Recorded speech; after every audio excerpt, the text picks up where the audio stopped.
ওইটা একটা ড্রাগন ফল। আমি ড্রাগন ফলটা ধরতে পারতেছি না। মা কোথায় গেলে? আরে কি হয়েছে সোনা, কি হয়েছে, কাঁদছো কেন? আমি এটা খাবো না, আমিও তো ধরতে পারতেছি না। দাঁড়াও, আমার মাথায় একটা বুদ্ধি আসছে। এই যে টেপ দেখতেছো, এই টেপগুলো নিয়ে আমরা হাতে পেঁচিয়ে নি। তুমি কোথাও যাবে না, ঠিক আছে? এখানেই দাঁড়াও, আঙ্গুলে ভালো করে পেঁচিয়ে দিই, তারপরে আমারটা তো পেঁচিয়ে নিব। তো বন্ধুরা, কে কে ড্রাগন ফল খেতে ভালোবাসে তারা কমেন্টে জানাও, আর ভিডিওতে একটা লাইক করে দাও। এবার আঙ্গুলগুলো সুন্দর লাগছে। এবার আমার আঙ্গুলও পেঁচিয়ে নিই। একটাতে পেঁচালাম, এবার তারটাতেও পেঁচিয়ে নিয়েছি, ঠিক আছে না? আবার এই হাতেও পেঁচাইতে হবে।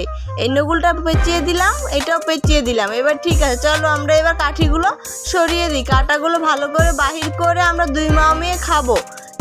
আর অল্প, তাড়াতাড়ি করো, তাড়াতাড়ি করো, সেই মজা হবে। আরে অনেক মজা হবে। নাও নাও, তুমি বেশি করে খুলো। আর দুটো আছে, তুমি খুলে নাও। আরেকটা আছে, খুলো খুলো। না, অনেক সুন্দরী হয়েছে, একটা লাইক করো।